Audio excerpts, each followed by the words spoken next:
Olá, já parou para pensar o que acontece lá dentro da nossa cabeça quando a gente finalmente consegue relaxar? Pois é, hoje vamos mergulhar fundo no que é basicamente o pedal de freio natural do nosso cérebro, o mecanismo que ele tem para acalmar as coisas.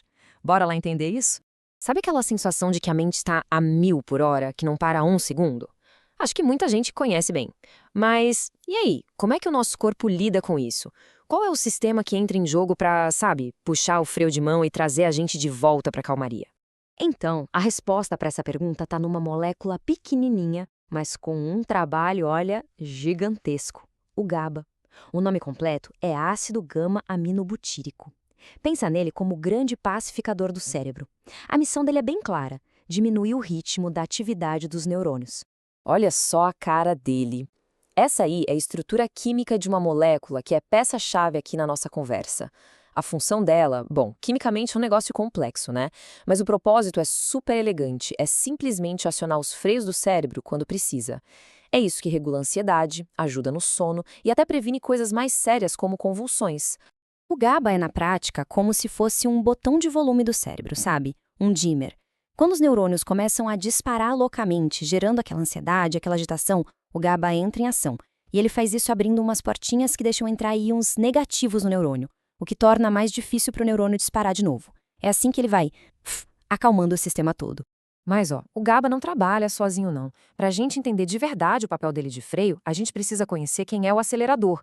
É tipo uma dança, sabe? Uma briga de cabo de guerra constante entre duas forças opostas. Um verdadeiro show de equilíbrio do cérebro. E a dinâmica é até que simples e mas muito poderosa. De um lado, a gente tem o glutamato. Ele é o acelerador, o cara que bota a pilha, que aumenta a atividade do cérebro. E do outro lado, tá lá o nosso amigo GABA, o freio, garantindo que o sistema não saia do controle, que tudo fique estável. E o ponto mais importante aqui é o seguinte: não tem herói e nem vilão nessa história. Os dois são fundamentais. A nossa saúde mental, o nosso humor, até a nossa capacidade de funcionar no dia a dia, tudo isso depende desse equilíbrio super delicado entre a aceleração do glutamato e a freada do GABA. Tá, mas e quando essa balança desequilibra? O que acontece quando o freio começa a falhar? Vamos ver agora como esse desajuste aparece em problemas bem comuns que muita gente enfrenta. Imagina só a cena. Dirigir um carro com o acelerador travado no fundo e o freio... Bem, o freio não está respondendo direito. Essa é uma analogia perfeita para o que acontece na ansiedade, lá no nível químico do cérebro. É uma avalanche de sinais para acelerar, sem o freio, sem o GABA, para segurar a onda. E o resultado disso? São aquelas sensações que a gente conhece bem, aquela inquietação, sabe? Uma dificuldade enorme de relaxar e a mente que simplesmente não desliga quando a gente deita para dormir. Tudo isso pode ser um sinal claro de que o pedal de freio do GABA não está funcionando como deveria. Agora, vamos levar esse conceito de desequilíbrio um passo adiante, a um extremo. A gente vai ver como esse mesmo princípio, o do freio fraco, pode acabar levando a condições bem mais sérias. É o caso da epilepsia. Uma convulsão, na sua essência, é tipo uma tempestade elétrica perfeita dentro do cérebro. É o resultado de uma excitação maluca e descontrolada dos neurônios. É uma sobrecarga total, um curto-circuito no sistema elétrico cerebral. E a causa raiz disso tudo, como a citação deixa claro, é a mesma que a gente viu na ansiedade, só que numa escala assim muito mais dramática. É o desequilíbrio entre o acelerador, o glutamato, e o freio, o GABA. Acontece uma falha crítica. O acelerador vai para o máximo e o freio simplesmente apaga.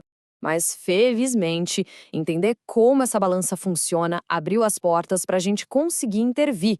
A ciência descobriu jeitos de ajudar o cérebro a, literalmente, pisar no freio de novo e retomar o controle.